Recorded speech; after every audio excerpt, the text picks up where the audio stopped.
Joe Rogan just figured out a detail about 50 Cent's documentary that no one even thought of. Because once you connect all the dots, you see that it's not just Diddy who was guilty. After the announcement of Season 2 of 50's documentary, some of the biggest names in the industry are worried. And in this video, we're going to uncover everyone that Joe named, along with all the elites that were involved in these crimes, starting with Diddy and going all the way to the top. And then there's also like people that are elites, and that's their thing. Like their thing is to do something that is horrible, and it's not available to other people. So it's like, I think there's like a sickness that people have when they have power, like extreme power, and then well, what else can I do? What else can I do? What else is what else is taboo? What else is forbidden? Like all this Diddy out. Like, I was just gonna say, doesn't that sound topical? Jesus Christ! The first day of the trial, did you pay attention to any of that stuff? I looked at it for like 10 minutes this morning, and I was like, I gotta stop. I can't look at this. Well, what freaks me out is the people sitting in the courtroom listening to it. Right. And there's a wide spectrum of people that are getting subjected to it, and you just sit there and go. Yeah. Well, not only that, how about the fact that this guy was running this for decades? He was doing this for decades to who knows how many fucking people, and everybody was scared to talk about it because he'd have them killed. You see, what no one is realizing is just the sheer extent of the power that Diddy had and the kinds of people he was connected to. If you take a step back and follow the clues, you'll see that Diddy wasn't just any other music producer. He was connected to some of the most powerful people on the planet and across multiple countries. 3 different US presidents and vice presidents, including Barack Obama, Donald Trump, Bill Clinton, and Kamala Harris, were all photographed at Diddy's parties. He was connected to the British royal family. Apologize for not sweating, but I do this so much. I'm so cool. I just want y'all to see everybody I'm interviewing is sweating. I'm not even touching my brow. I'm so cool, and I want to apologize. I ain't trying to make you look bad or nothing like that, but I'm just so cool. We wearing a t-shirt. I tell you, if he was wearing one of those fancy designer clothes he's designing, he'd be sweating just like me. The guy's good. The guy's good, y'all. Let's give it up for him. I appreciate you guys. Peace. I love Diddy. You know, he's a good friend of mine. He's a good guy. I think he's a good guy. I'm going to stick up for him. Well, not anymore. After more than a year in prison, Diddy has asked the White House for a pardon, and Donald Trump is shutting him down. I have a lot of people who have asked me for pardons. I haven't seen him. I haven't spoken to him in years. Yeah, that's according to the president himself, who spoke to the New York Times on Wednesday, explaining the request came in a letter. Details of the alleged letter haven't been divulged, but Trump did say he's not planning to commute the mogul sentence. He didn't say why, but it's a move the president has been thinking about for months. Here's what he told reporters during Diddy's marathon trial in May. He used to really like me a lot. I don't know. I would certainly look at the facts. If I think somebody was mistreated, whether they like me or don't like me, it wouldn't have any impact. News of the rejected pardon coming about a month after Diddy's legal team filed to appeal his sentence and conviction.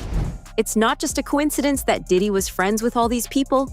He was planning to use them as leverage and blackmail them. Now guess which name keeps popping up in these conversations? Jeffrey Epstein, a convicted trafficker. And here's the thing. Jeffrey Epstein and Diddy were both connected to these elites, but when it actually came to the trial, no one else was named. You're telling me Diddy was throwing parties for elites, but no one else was involved in criminal behavior. Who were the people Jeffrey Epstein and Diddy were actually working with or working for? Well, Diddy's going to be in jail for the rest of his life. I think he's probably going to get Think he's hit in a up. saying, though? I don't know. I don't even think it matters. I mean, it's a lot of it is. But then it's just another Epstein. There's it's murder Ghislaine Maxwell, where there's somebody murder indicted and cases. nobody else indicted for kids to right no to one. to no one. Right. We're like, what is the next crazy thing that's going to explode in the news? Is Bill Clinton's going to have an OnlyFans? Like, what is going to happen? What is the next thing that's going to make us all go, what the like, what the is going on? It's coming. You know, how many guys were on video saying, "Ain't no party like a Diddy party"? How many people like openly talked about being there? LeBron? Yeah, how Ashton Kutcher, all these people. Like, you guys all went. You didn't see nothing? You didn't see nothing? Yeah. Donnell. This isn't just a random allegation. Rumors of Diddy's involvement as an informant using his position have been around for years. Suge Knight been in jail for years, and he says that everyone in the street suspected Diddy of being an informant. His behavior and the way he would drug and press people for secrets tipped him off. How does it go on for so long? You know, when we were on the street, we didn't get a day's rest. I mean, the government was all over us. The FBI is all over us. They got investigations on us. They got informants. They got surveillance equipment. He was not cutting you off, but he was an informant for years. Was he really? Yeah. That's why when people was like, oh, he's going to run, oh, he's not. It's the reason why these type of people get caught up. They always been telling they bigger than the law because they part of the law, you know? And as you know, all these people get tired of their rap. This is only the tip of the iceberg. The person closest to Diddy throughout his entire career, the one person who actually saw Diddy dealing directly with officials from inside the government, was Gene Deal, Diddy's former bodyguard. Gene saw it with his own eyes.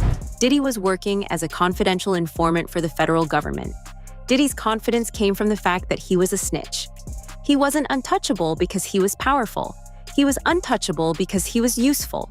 As long as Diddy continued supplying intelligence, the feds had no reason to come after him. This is what people don't realize. Diddy and Jeffrey weren't just random criminals. They were working for someone. They'll let you do crimes, long as you don't do no murders and stuff like that. They'll let you go around and pay you to protect them. You understand? To protect him. We had a lot of people on the payroll when we was doing security. Somebody might have this first 10 hours, that 10 hours, or whatever. He was paying law enforcement. He had a budget for law enforcement. Now, if something goes wrong, those people got friends in certain places. Then plus he tells his handler, yo, can you make this go away for me? I'll give you this and that. Now, that could be a lot of speculations or whatever like that. But why would you have or be working for a FBI agent if you're not an informant? Why? So when you got that kind of money, you could hire people to make a lot of things go away for you. Like you hire lawyers. Those lawyers have police officers and people working for them, and investigators. Those investigators were former officers. So all of them in the backyard in Diddy bed together. Joe Rogan laid out Diddy's entire plan, and once he saw 50 Cent's documentary, all the dots finally connected in a way no one saw coming. Some of the victims in Diddy's trial gave sworn testimony that other people were present with Diddy during his freak-offs, but no one was named in the trial. How is this possible? It was the same playbook Joe saw with Jeffrey, and the pattern was matching down to a T. Diddy was rogue, or Diddy was like a Epstein type, working for somebody? That's a good question. Well, it would be a great way to compromise celebrities. Yeah. And get them to say whatever you want them to do, get them to do whatever projects you'd like them to do. And, you know, if you're a bunch of other celebrities are there, you're like, oh, look, Bill Clinton's here. This is fine. Yeah. This is cool. Look at this. Like, Brad Pitt's here. Oh, this is cool. You don't even think there's anything wrong with being there. Meanwhile, you're getting drugged up and filmed. And then they're passing out punch. Have some punch, Aaron. And you have some punch, and all of a sudden you're like, I'm feeling really good. I just feel amazing. You're all mollied up. You don't know what the you're doing. Probably a combination of things they give you. And it's all being filmed. Crazy. Now, if that's not an intelligence agency operation, it's just one evil super genius who figures out how to compromise everybody by providing this crazy freak off party. Everybody's got to put their phones away. Okay, we're going to put our phone away. No one's going to know anything. Yeah, I mean, he's going to get cameras everywhere. It's just one guy doing that. What a diabolical human being. Yeah. He seems pretty diabolical. He's probably working with somebody or for somebody. Maybe. This is where the story takes an even darker turn. Diddy wasn't just involved in gathering information. He was involved in murder and taking people out. When Diddy couldn't blackmail his way into winning, he would use violence, and the evidence 50 Cent presented in his documentary is proof of this. Tupac and Biggie's murder is the perfect example of this. Also, it's like there was always so much East Coast, West Coast shit that's still like in the zeitgeist, you know, like with Biggie and Tupac, and they were all hating at each other, and they both got. There was a lot going on, and then there's people that thought that Puffy was involved and Suge Knight was involved. Speaking of, I think Suge Knight's the one who said that thing I just thought of. What thing? About that they were there to delete stuff. Well, if he really was filming everybody, I mean, he had a lot of people at those parties, right? You know who said? Luke from 2 Live Crew? Yeah, he said he was to leave early. Yeah, or something, right? When Luke from 2 Live Crew is leaving early, like, you got a wild party. What if what's happening is too f***ed up for Luke from 2 Live Crew? Like, check, please. There's so many different stories. Who knows? Diddy warned Tupac and actually ordered a hit on him twice. The first time it happened was almost 2 years before Tupac's death. On November 30th, 1994, Tupac was robbed and shot multiple times in the lobby of Quad Recording Studios in Manhattan as he arrived for a late-night session. The official police report claimed that it was a robbery, but none of Pac's jewelry was stolen. Tupac later stated in an interview that he knew Diddy was behind this shooting. It doesn't take a genius to realize that if someone is getting shot but nothing gets stolen, then it isn't a robbery. It's a planned hit. You think Puffy was involved in the shooting? Only they can answer that question. I have my own opinion, but I wouldn't slander their name like they did mine. I wouldn't say things that I knew, you know what I mean? I believe so. I do believe so. I have proved things that I can say that will back up my claim, but this is not for the world to know about. You know what I mean? It's between me and him, and only he knows. So every time he say it didn't happen, or that's the only thing that makes this become an issue to everybody. Because you seen what I said in the Vibe article. I basically bowed out and was going to go ahead about my life. The next issue, that wasn't even the next issue, because them cowards waited about 4 issues before they got their story together. 4 issues later, half of New Yorkers commenting on me getting shot. And before, they was all like, we didn't see nothing. In the first issue, we did, Vibe viewers. Nobody seen shit. The 4th issue, when they came back with a reply, everybody knew what I did. They knew what I said. I was acting. Who gets shot 5 times in acts? Oh, I didn't get shot 5 times in their vision. I only got shot once because they found the bullet. The police found it, but now they the cops. Now they doing detective work. They found the bullet. Oh, you found the bullet, huh? So what is this other shit in me then? What was the doctors talking about? What? Can you explain these other holes in me? How'd I get gunpowder all over me? That insulted my intelligence. So yes, I did say Thug Life was there. Yes, I bowed out, all of that. But when they said that, they breathed new life in me. Tupac knew Diddy was involved and what Diddy was trying to say. Come after me, and this is what will happen. At the same time, Diddy getting away with the shooting completely was a hint. I'm not going to get caught no matter what I do. And unfortunately, that's exactly what happened. Almost 2 years after the shooting at Quad Studios, on September 13th, 1996, Tupac was killed in a Las Vegas drive-by shooting. This shooting would go on to change the very landscape of hip-hop and help Diddy take over.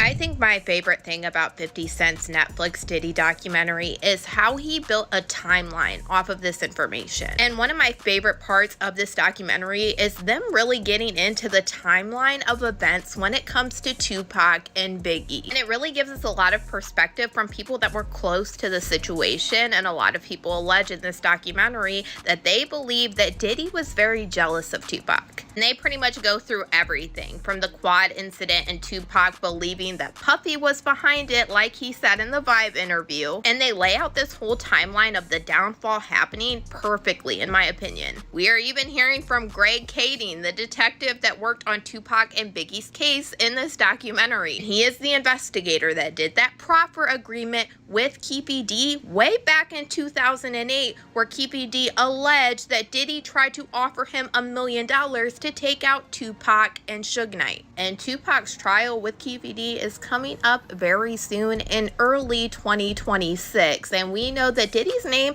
has been dropped at least 200 times during these proceedings already. So this is one case that I am definitely waiting for and I am going to cover. In Keefe D's 2008 proper agreement, he alleged that Diddy's friend Zip Martin is the one that gave him the weapon that was used to take out Tupac. And Keefe D told the investigator Greg Kading that Zip Martin had a special compartment to keep this weapon in his car that he drove to Las Vegas. And in this documentary, we have Greg Kading confirming that Zip Martin did drive the same type of vehicle that Keefe D alleged to Las Vegas this night. And then during this documentary, we heard from the former president of Bad Boy, Kirk Burroughs, who alleged during this time, Diddy had him hiring a whole bunch of people and getting cars to drive to Las Vegas. And he is now very curious into why Diddy wanted to do this. And he said, in his opinion, he now believes that Diddy was behind taking out Tupac.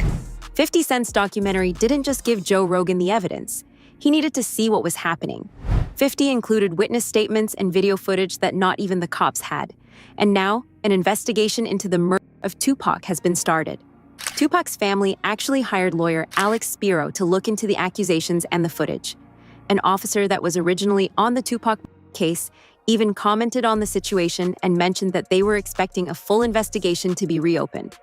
We are following new developments in the case of the hip-hop mogul who is facing RICO charges in New York. Sean P. Diddy Combs. Court TV has just confirmed that the family of Tupac Shakur is investigating a potential link between the of Tupac and Sean Diddy Combs. This coming from attorney Alex Spiro, who represents Tupac's family. Now, this investigation had been previously reported by unnamed sources, but earlier today, Spiro confirmed to our Court TV team that he and a team of investigators has been hired. Sean Combs allegedly had business dealings with Dwayne Keefe D. Davis, who will go on trial next March for the murder of Tupac. This was back in 1996. Some have speculated that Diddy ordered Tupac's death. That, of course, is just a theory at this point, and we are monitoring the developments in both the Tupac trial and the federal indictment of Sean Diddy Combs. So a lot of information to come on that one. I get it. When you have a case that's 5 years old, it's hard to get overwhelming evidence that meets the burden of proof beyond a reasonable doubt. When you have cases this old, no matter what Fiddy has found out and put in this documentary, do you see it at all ever possible that Diddy could be involved in a trial when it comes to Biggie and Tupac? It could be possible, yes. However, like I said, they need a lot of corroboration to make that stick, because it's really alleged right now as to his involvement. It's not anything that's substantial or concrete that he was involved. It's personally from people talking about it and saying this is what happened. You need some more information to come forward to prove that. Jaguar Wright, a name that has been involved with Jay-Z and Diddy, said out loud what no one was willing to say. Diddy's celebrity friends and political contacts have all left him out to dry. At this point, Diddy is just a scapegoat for the rest of the entertainment industry. They're blaming him for everything and trying to say that they weren't responsible for any of it. Diddy is alone now, and his career is dead. They did what they needed to do in this documentary. The whole objective of this documentary was to blame it all on Diddy. The devil made me do it, blame it all on Diddy, and the rest of the industry is nothing like this. Like when Curtis Jackson sat there in his interview with Robin and sat there and said, I did this because I don't want people thinking that the hip hop community is okay with this kind of behavior. I don't want them thinking that, we're just going to be silent while all of this is going on. Like, we're okay with this kind of behavior. And my thing is huh?